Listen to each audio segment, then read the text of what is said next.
Hey teacher friends, welcome back. I am Nina Rodriguez and this is Misfit to Teach, where I talk about all things teaching and how to stay mentally, physically, and emotionally fit to teach.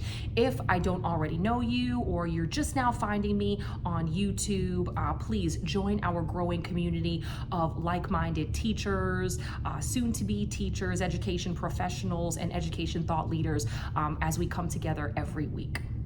So first off, and side note, please do your best to ignore like the weird glare that I'm getting right above my head. I've got a skylight right through here on the top of my wall. It can be really distracting, but I know that it's like beaming off my forehead and making me look like a satellite. But anyway, so today I wanted to talk about this really interesting social media influencer in the teacher space who has made waves again here recently regarding a particular video that he shot in his classroom. Basically, what we're saying is nobody in this class has a understanding of shapes. I'm sorry. 1, 2, 3, 4, 5 out of 33. 5 out of 33 have a concept of shapes. I haven't asked y'all to pull out a calculator. I haven't asked y'all to multiply. I haven't asked y'all to add. I haven't asked y'all to subtract. I haven't asked y'all to do anything but identify shapes. Just hush. I literally have not. This is the first question where they ask y'all to calculate the area. Mind you, if you're paying attention, books with the answers right on them. This is not even a try it question. This is an example from the book.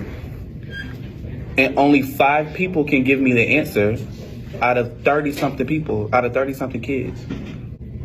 And we can't get 13-year-olds to identify triangles, squares, and rectangles. This is literally the only class all day who cannot identify shapes.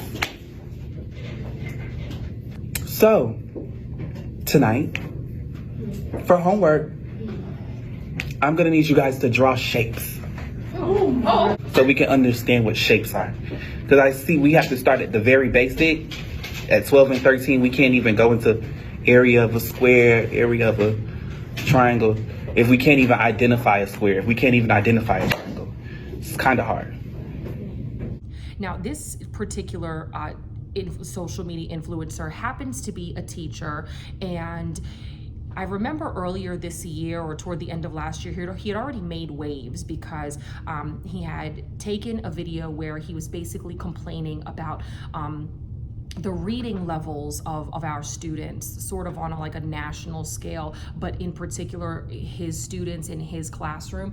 And he was talking about how, you may have seen it already, but he was talking about how kids are not on level and why more people, especially parents, aren't talking about this, how a lot of times it's really like pointed out as a teacher failure, and why it's not a teacher failure, and all the difficulty that often goes into having to catch these students back up, so on and so forth.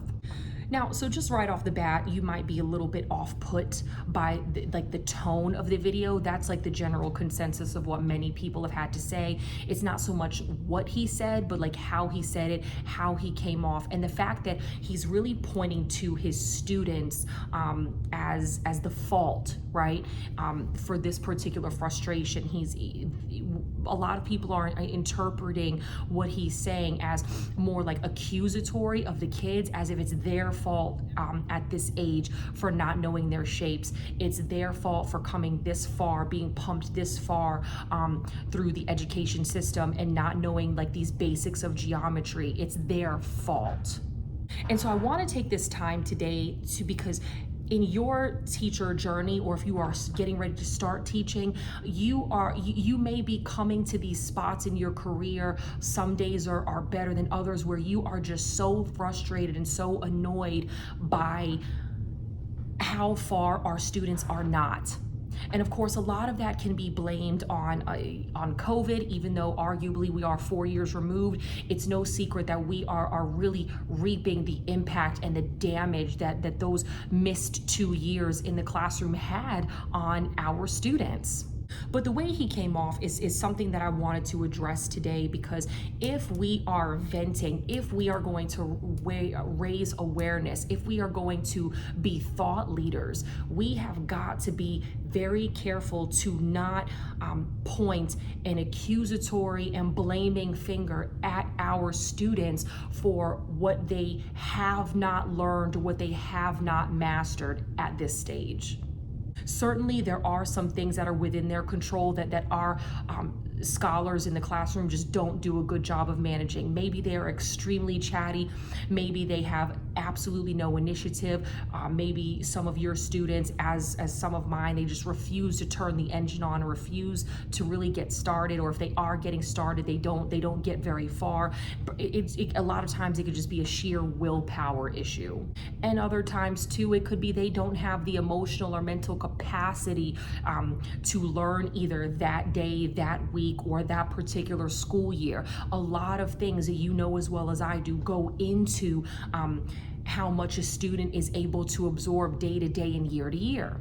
So if we are going to be the change makers, if we are going to address the societal ills in academia, in our children's education, we've got to be really careful to not come across this way, and to be pinpointing, especially for a public audience, what they have not mastered.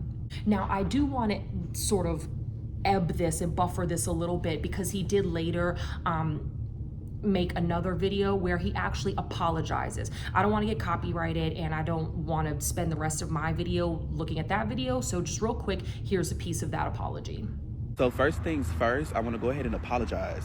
Yes. Ooh, not apologies. You can't never tell somebody how you made them feel. You know what I'm saying? So if my tone and how I was talking made you feel a type of way, I do apologize for how I made you feel. That was never my intention. My intention is never to be condescending and rude. I literally don't even hear it. I just be talking sometimes, but I do apologize. Second thing, I feel like y'all more so have an issue with me and my tone and demeanor than the actual issue that I'm showing y'all in real time. So have your issue with me, have whatever issue. That the goal was to never be liked. Have your issue with me, but let's not ignore the message that is actually being shown to you in real time. But it is a little crazy to me.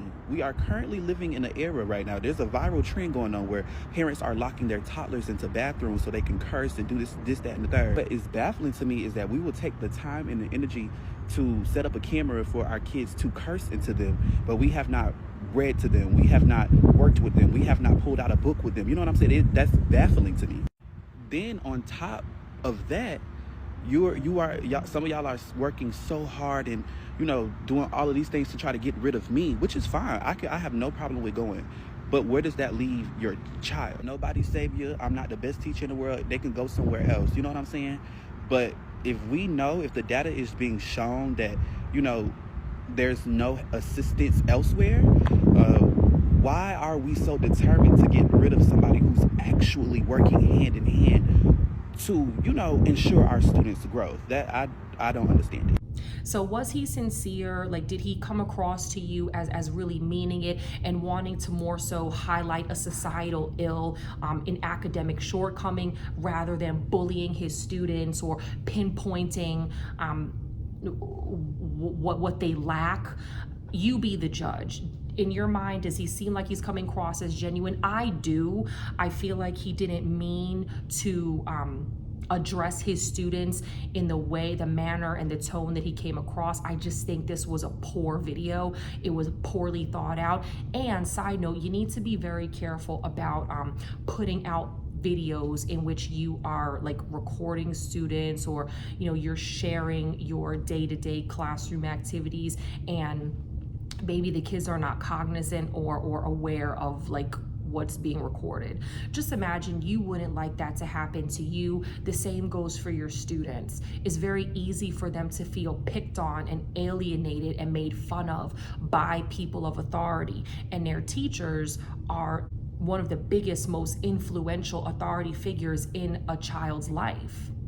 So I think there is a lot of room right now, especially in this time and space where we are in the political arena of education, the academic arena of education, the cultural arena of education. There's so much room and so much need for conversation, but we don't get there if we are making our students feel bad about themselves or trying to pinpoint to them their shortcomings. We have to be very careful to come from a place of wanting to help, wanting to encourage, and wanting to clean up some of that damage that was had in these previous academic years that they lost. So tell me what you think in the comments. Do you feel like he meant to come across the way he did? Is there a better approach? I think so. Again, I trust him at his word. I don't think that he meant to come across the way that he did, but I do think this is the ideal time to be having this conversation of what is going on with our kids and what are some real solutions that we can bring into the classroom and into the community to pull these kids up by their bootstraps and really get them where they need to be academically.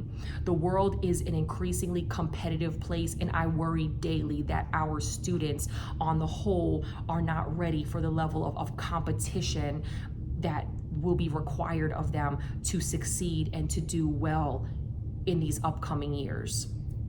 Let me know your thoughts.